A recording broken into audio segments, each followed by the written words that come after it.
Great, everyone.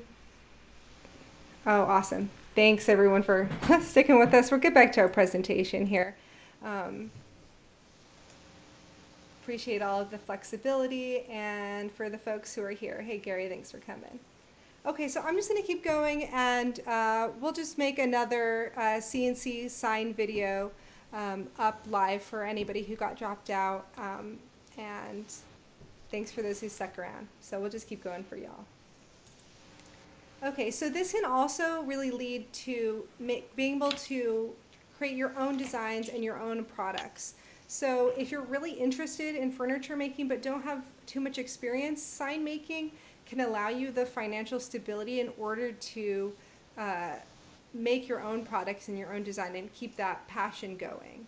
So that's just a little note here I'll make because there are things that, hey Ty, thanks for coming. Thanks everyone for coming back. Appreciate it. We're We're back. back. So cool.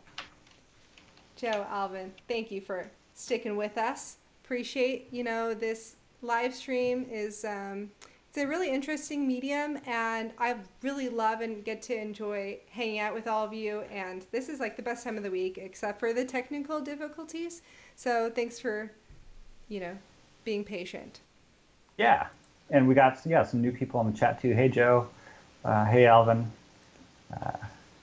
Cool. Awesome. So we're just getting to talking about CAD CAM selection for sign making. So what type of software do I pick for different types of sign making? These are the two programs that we support more often, and most of our customers tend to lean towards. There are other options, of course, and if you're more comfortable in something else, then that's totally fine. But these are two great places to get started. Um, that would be Fusion 360 and Vectrix VCarve or Aspire. Both excellent choices, and I think I use both of these programs regularly, and I think that they do different things better than the other. Um, for example, Fusion 360 is good for assemblies, complex, many materials that are being layered and three-dimensional parts. It also has different plugins for material strength testing. It's parametric, so if you don't know what parametric means, that you can mathematically calculate your material thicknesses or different dimensions in your sign so you can adjust it as you like. So if I made a display, for example, I can change the material thickness and all of my interlocking joints will adjust accordingly so that all of them fit together. Say, for example, I planned for 3/4 inch plywood, but the material that came was actually 0.73 inches. That of course, if you've ever tried to do CNC joinery or any type of joinery, if the material thickness is slightly off, that can be an issue. The other, I really love rendering in Fusion because you can see a lot of different appearances and replicate things you wouldn't normally be able to in a very realistic format. And it has surprised me time and time again. Anytime I post a rendering, half the people who comment on it are like, is that real? Like, they ask themselves that question, and it's like, oh well, I guess I knew it was a rendering, so I assumed that people would also know that. So it can give a really realistic vision to your customer, your client, before you even make it. Though it does have a slightly larger learning curve, so it takes a little bit longer to learn and really master Fusion than it would to learn and master a Vectric product. I think Vectric is a really good place to start for an easier intro to sign making. It has a really fast design to fabrication workflow, so if I'm going to, I can from scratch on the computer, if I have a software open, I can design, export my G code or plot my toolpaths, export my code, and run a sign in less than an hour. So I Hmm. feel like my workflow, I've really refined it. I can be super fast with that, and that's something that is important to me in certain processes. And also it has some excellent rendering capabilities too, for uh, kind of built into their software. So I think that's another great thing to consider too. Yeah, both these products you can show your client in a digital form what the scale and appearance of your sign is going to be. And I think that's something that's really great about these is when you talk about inspiration and budget, not only can you use your portfolio, but then when you get to that next stage, you can actually do simple or complex renderings in Fusion or VCarve and get that information to your client so you can really set goals and expectations that you can meet and the client can be really impressed by. Yeah. There were some very specific questions about sign making processes in these software programs in our Instagram. So how do you create text in Fusion 360? I've linked in the description. I will update the description at the end here just so you make sure that it's there. Is a great talk by Lars. If you've watched any Fusion 360 videos, I'm sure you've seen Lars's videos are excellent. And another question we had was, when doing texture background on a sign, how do you make the sides of the lettering smooth? I've also listed some great videos by Becky. She's another one of my favorite CNC gurus. So here are some examples of that. So I've linked those two videos. Yes, shout out to Lars and Becky. I appreciate both of you guys. You've taught me so much about CAD. Yeah. Yeah, so some examples of, Joe, good, yeah, thanks for good questions. Can you show some examples of creating text? So Lars goes really deep into text in Fusion, so go ahead and watch that video. In regards to Vectric, there's a couple different ways when you have a textured background. This top example with the coffee sign, those letters are raised and incorporated into that 3D model. So you would probably use a really detailed ball nose bit, like an 1/8 inch ball nose bit, and then that way it will be able to get the very clean edge as well as the textured background that's a little bit below the height of the letters. Another option, which this video with the 100 sign, I think was released last week, so it's pretty recent. So what they chose to do is to do two different materials. The letters are out of a different material, and the backing board has the engraving of the squiggles and then a recessed pocket for the letters to sit into, or the numbers to sit into. So then the letters are have totally flat edge. So those are two different options to do it in VCarve or Aspire. Yeah. Mm-hmm. Okay, so here are some examples of more simplified VCarve signs. A really great place to start and get started when you're using VCarve. I have on the pie bar walnut signs. These are some signs I made for a friend wedding. So, super easy, something I can do in, less than an hour or so, but something that will be really appreciated for a long time. Corey, can you tell me about this other sign that you made? Yeah, so this is for a local ski competition, and they were looking for some low-cost awards, and they had some scrap material, and we just did a simple carving of their logo, and these were the awards for the ski competition. Yeah, and so this is really the fastest workflow for sign making, and a really, good place to start.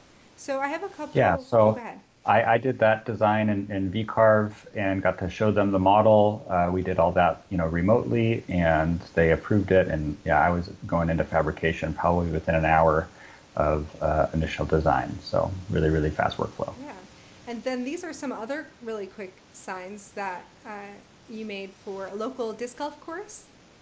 That's right. Yeah, our local disc golf course didn't have marker signs for the tee boxes, so I worked with a couple different people, and we got a simple design nailed out and carved these really quickly out of some scrap plywood. Right, and some signs are meant to only last a year versus 20 years. So these ones are will go up for a year, and then as you refine the layout of the disc golf course, maybe they'll change it. Yeah, the course is going to be evolving over the next year, and so they wanted some temporary signs. Mm-hmm. Yeah, so here we have a few quick pro tips for VCarve and finishing.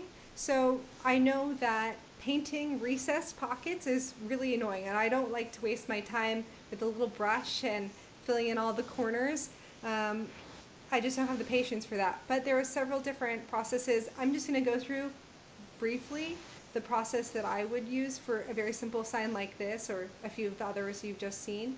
I'll take my material, finish sand it, and apply a coat of finish.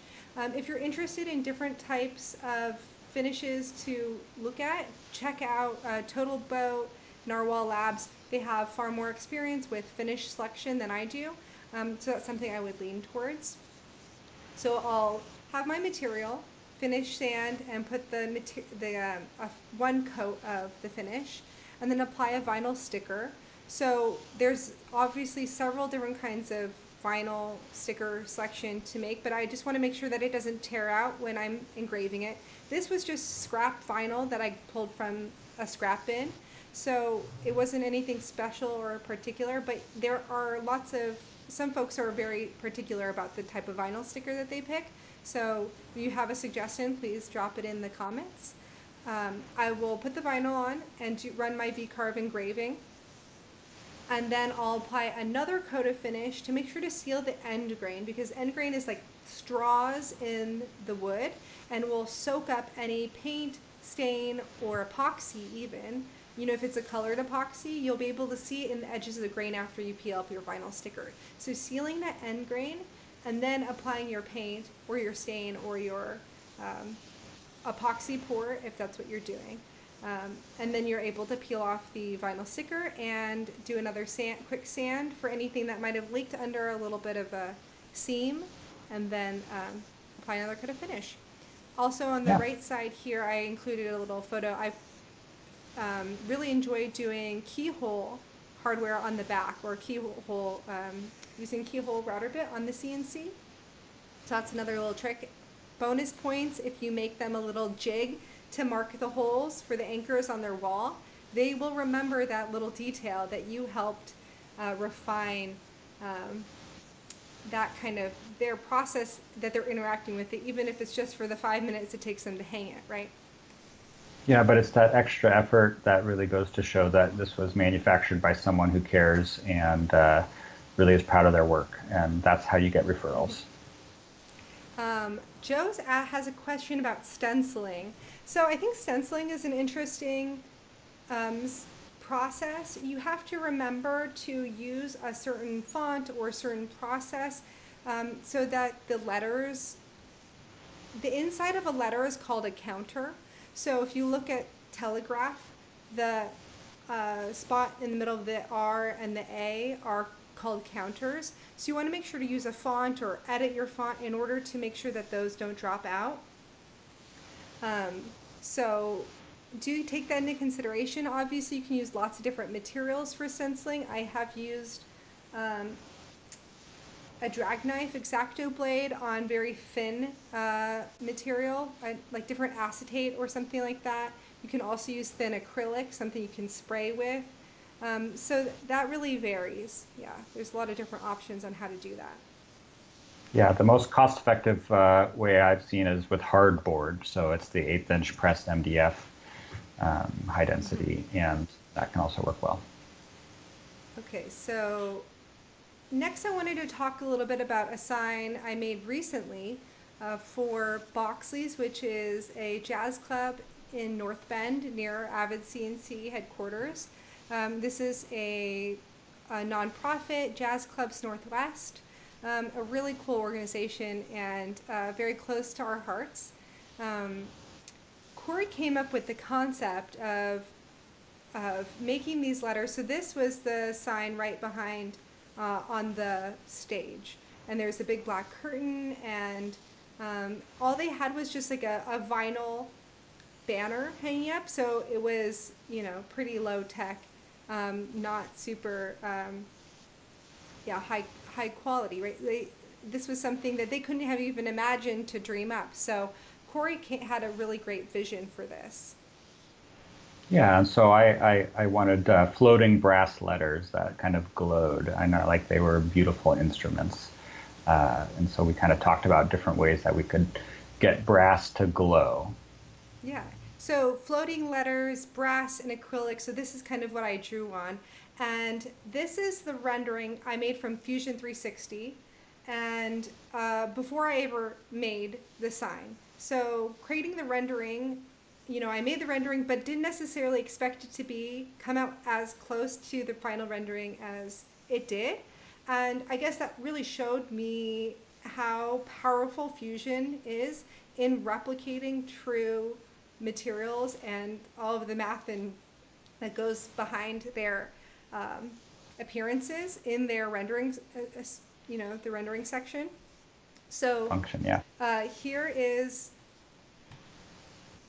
the design versus the final installation. I mean, you could copy and paste the rendering over the final sign and you wouldn't be able to tell the difference really. So this is a perfect example of when to use Fusion, and it's very specific because it has complex materials. I need to figure out exactly how to mount it, make it appear as if it's floating. I do have a video coming out soon that goes into the whole process of making this particular sign.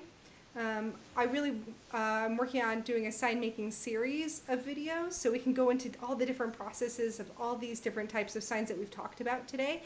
So if that's something you're interested in, please let me know in the comments, because that really helps direct what kind of videos we end up making. So knowing what you want to see is important.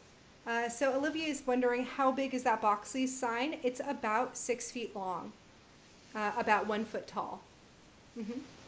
And so I've also listed in the description the sign acrylic, where we sourced it. The brass is from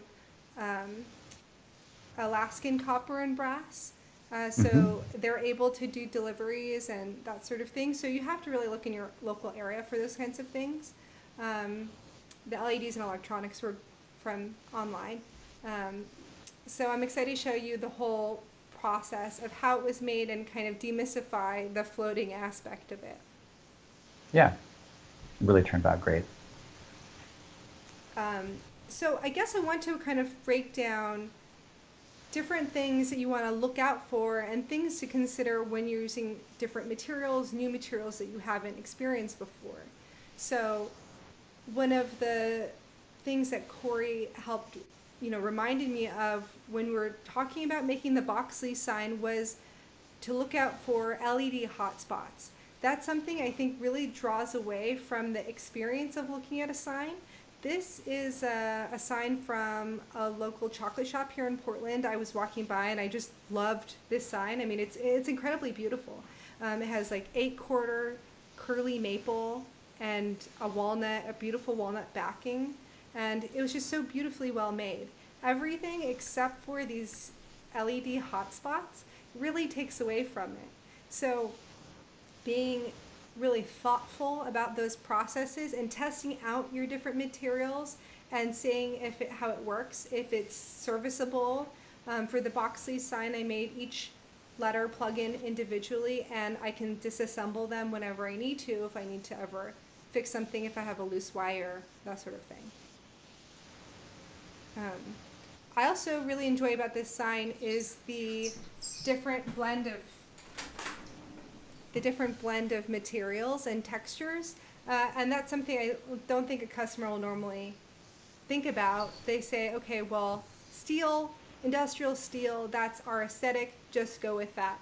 I think mixing in different textures really helps the sign stand out. So now we'll talk a little bit about material and finish. So this is another sign we made for a local brewery, Widmer Brothers.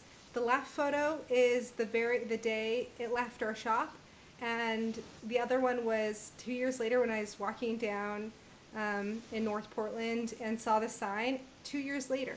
It looked so good. Something I just was very impressed how long it had survived out in the rain. Maybe they were good about bringing it in every night. Maybe we were really aware of that. I'm not sure if they ever had it refinished.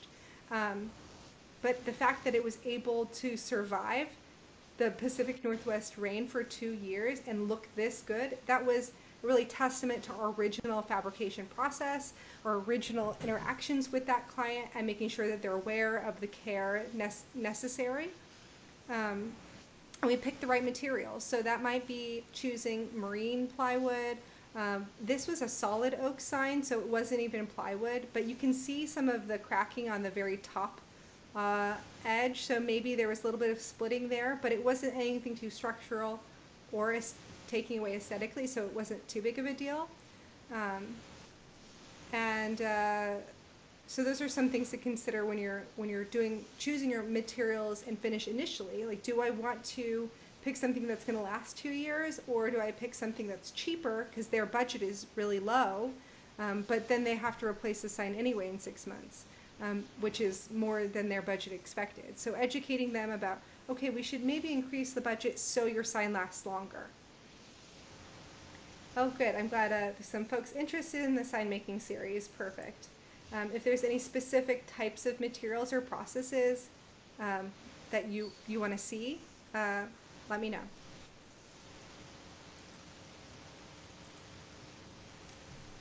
Here is a sign that I made that didn't last as well out in the rain, but because it was very much in the sun and the rain on the side of a food cart, there was no covering, there was no protection for it. It was out there 24/7. So this is for Goombas, one of my favorite food carts in Portland. So if you're ever in Portland, check it out. But you can see on the bottom photo, that was 2 years out in the rain where it looks pretty terrible. It's kind of got that, it's dirty, but as soon as I was able to sand it, it really brought it back to a fresh place to start. I made the engraving deep enough that I could sand it by hand a couple times and put more finish on it and give it another 6 months or another year of life.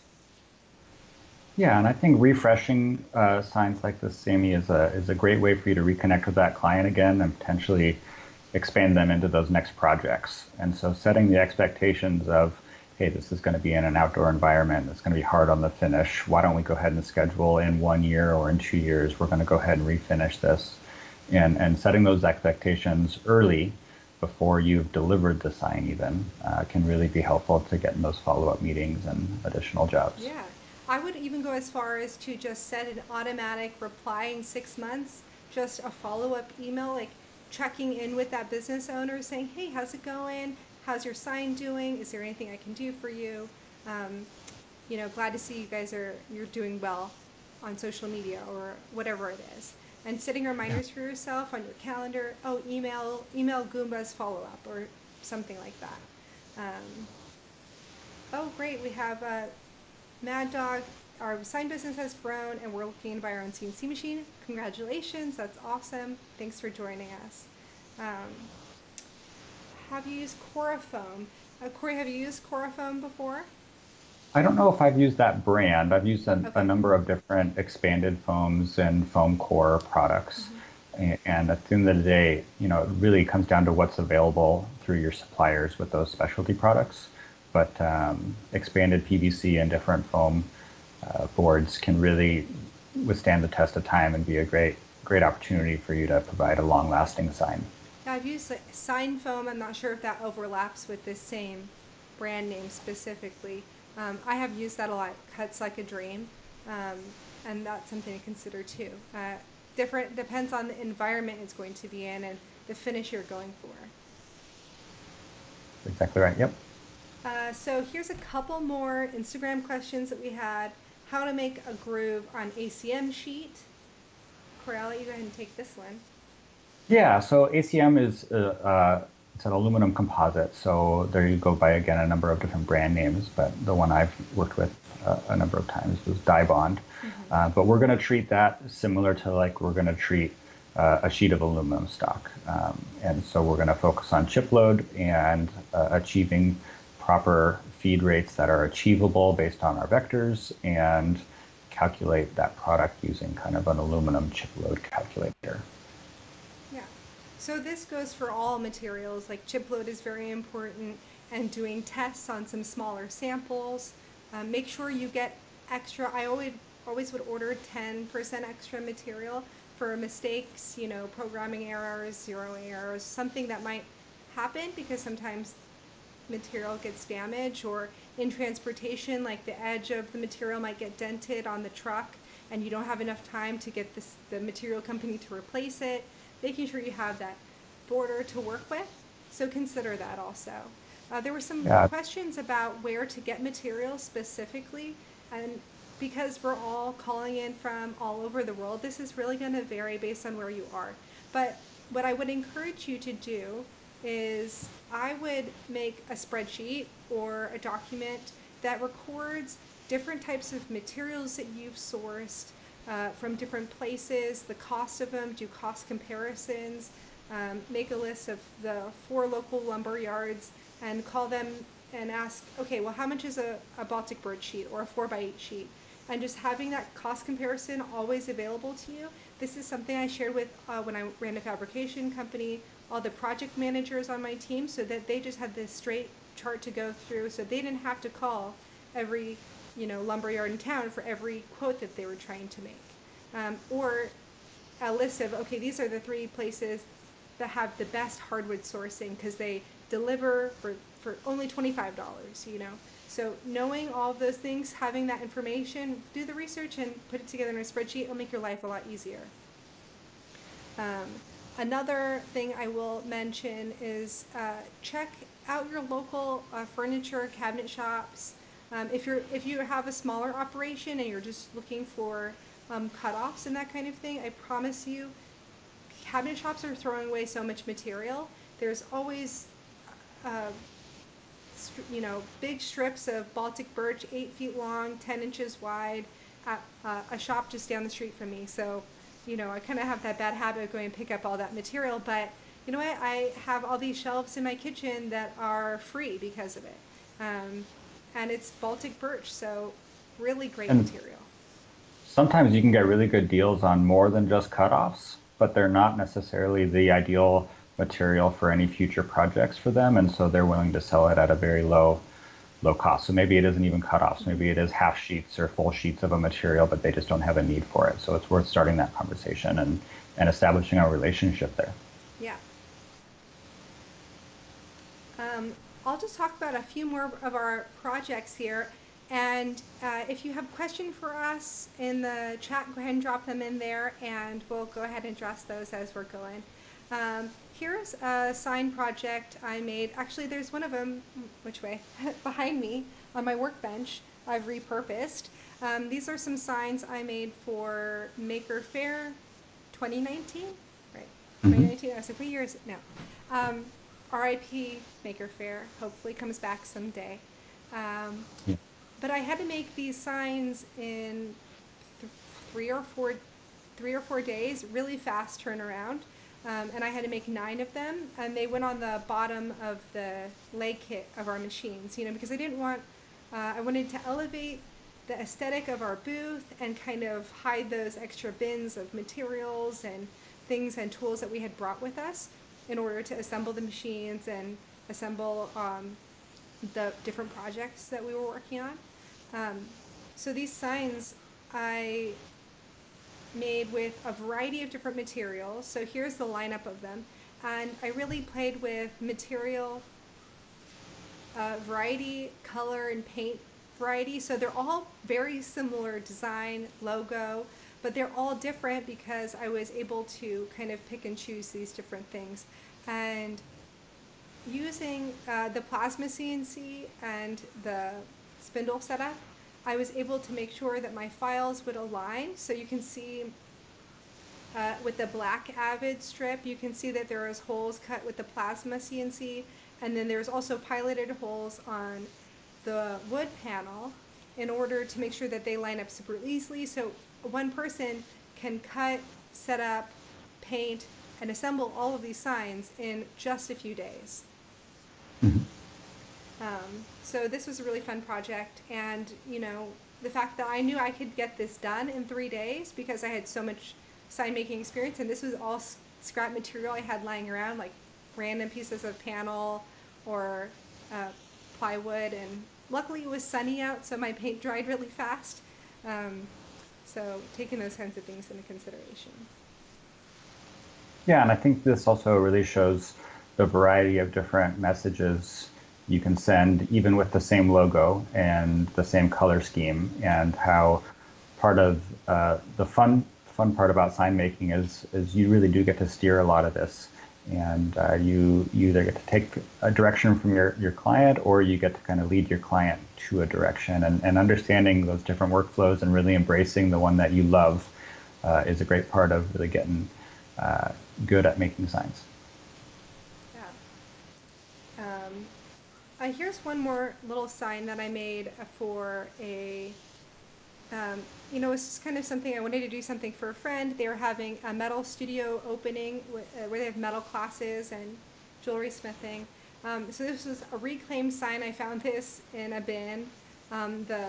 Painted it the frame gold, made a panel that fits in, cut some scrap acrylic I had lying around, and trying to start with, this is all cheap and free material. The only thing that I had purchased was some LEDs that were left over from an old project. So this is the inside of it. I just lined it with foil tape, and I learned a little bit about different LED distribution, so you can see where I needed to improve my hotspot distribution towards the top of the channel. But it was something I made in a day, in an afternoon, and it was something that helped make that opening night extra special. I was able to fit a little motorcycle battery inside of the A-frame, right between, and the mini A-frame inside the A-frame. So it was, completely mobile.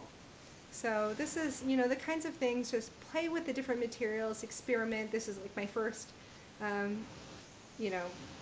quick LED sign. And, when you're trying to do a light box, that's a really a difficult task. So come up with a reason, an excuse to try it out. Mm-hmm. Okay, so let's get to some questions here. Okay, let me see if I have any more slides. Okay, so I'm just going to mention before we get to some more questions, if you ever have any questions, please email support@avidcnc.com, or on social media at avidcnc. You'll find me, and I'm always there to help share and repost your photos, signs, furniture, whatever you're working on. If you're doing a machine build, we always love to see that. Yeah. And next week, I know last week I promised you a zeroing talk, but next week I'm getting from Avid CNC headquarters. We're setting up a benchtop CNC here in my shop, so I'll be able to use that as an example to show you and give a better demonstration of the zeroing process and different things to think about. So zeroing next week, and then the week after that, Corey's talking about offsets. So zeroing primer followed by offsets master class. Yeah. And we can't forget about Doug. Oh, yeah. And so Doug is this week's shop dog. If you guys have a shop dog, please tag us in a picture, and we'd love to feature him. Yeah, or shop cat, but I know shop dogs are more popular, but my shop cat's right here. So,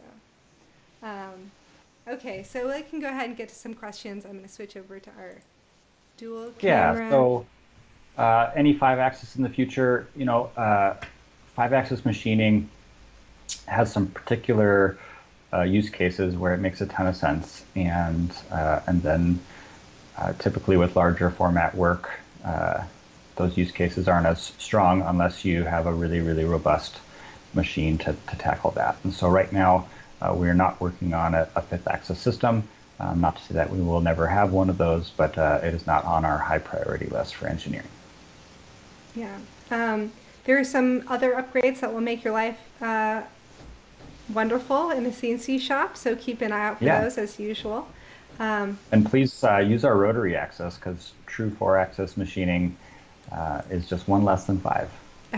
And I think that the software has really met us now where we are at with the mechanical engineering advancements, and Fusion has really stepped it up and is a great place to start for 4th-axis machining. Yeah. Yeah, or wrapping and Carve and Aspire also does really well with that rotary system. Yeah. And Jonathan, yes, great question about the ATC, Automatic Tool Changer, 2020 or 2021. That's the goal. Not going to give any specific dates, but engineering is really working on refining the integration in our software packages in Mach 4. And we want that to be a really seamless workflow for the user and be really accessible. You know, if we go back to our mission, making really professional machine tools, we, you know, test and manufacture and do all the prototyping and then make sure that it will perform for you well and, you know, is easy to use, right? Accessible to everyone is something that's really important to us. And for me, education is a big part of that and easily integrated to your machine. Yeah, and then the last part of that mission is our value. And when we do offer an automatic tool chain system, it's going to be very competitively priced and it's going to do a phenomenal job. Yeah. Any good options for pressure foot that incorporates dust collection? Do you have oh, okay, Chris, all right, you're calling from, okay, awesome, good to see you. Do you have a response for that? Yeah, so pressure feet are typically used when we have a very delicate material and we don't want that material to lift. And so, you know, Chris, that's a really good question. If the material is that delicate, dust collection can then be kind of challenging because generally speaking, dust collection can be kind of broad, right? It isn't, it doesn't matter what's in its way, it's gonna have the same forces being applied to it. And so I'm not sure options for pressure foot that incorporates a dust collection system. I'm not sure. Yeah, we'll have to ask the engineering team about that. Awesome. Yeah, happy to answer your questions. Yeah, we'll add you to that list, John. Okay, great. Thanks everyone for joining us, and thanks so much for your patience with the live stream hiccups. I'm really excited to talk about zeroing next week, and we'll see you all then. Yep. Thanks for joining. Bye.